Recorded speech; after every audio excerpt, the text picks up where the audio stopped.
आगामी कल्याण डोंबिवली महापालिकेच्या इलेक्शनच्या अनुषंगाने हा प्रत्येक पोलीस स्टेशन आणि प्रत्येक सेन्सिटिव्ह भागामध्ये स्वतःचा रूटमार्च हा काढला जात आहे. आज त्याचंच म्हणून या महात्मा फुले पोलीस स्टेशन आणि बाजारपेठ पोलीस स्टेशनच्या हद्दीमध्ये आज या रूटमार्चचं आयोजन केलेलं आहे.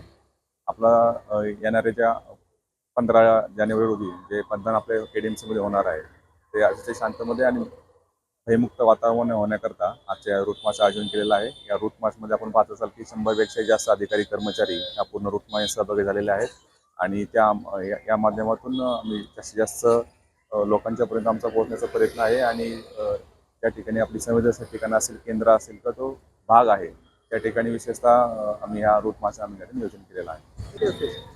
आज या ठिकाणी पूर्णपणे 100पेक्षा जास्त कर्मचारी, 105 कर्मचारी आणि 25 ऑफिसर या पूर्ण रूट मार्चमध्ये आहेत. त्याच्यामध्ये SRPFचा पण प्लॅटून सहभागी झालेला आहे. महात्मा फुले, बाजारपेठ, त्यानंतर खडकपाडा या पोलीस स्टेशनचे सिनियर PI आणि ACP यांच्या समक्ष आपला रूट मार्च सुरू आहे.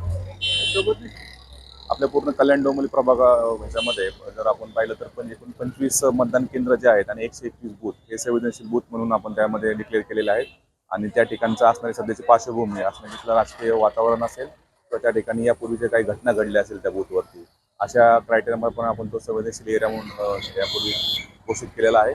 त्या अनुषंगानेच एक निवडणूक आयोगाच्या गाईडनुसार आपण त्या ठिकाणी अतिरिक्त बंद सुद्धा ठेवणार आहोत आणि अशाच प्रकारचे रूट मार्च हे पूर्ण कल्याण डोंबिवली परिसरामध्ये आम्ही काढणार आहोत.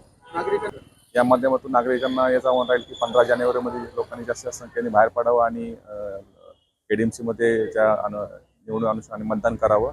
कोणत्याही ठिकाणी काही अडचण असेल त्या ठिकाणी आपले पोलीस प्रशासन आणि महापालिका प्रशासन आपल्या सेवेकरता तयार आहे.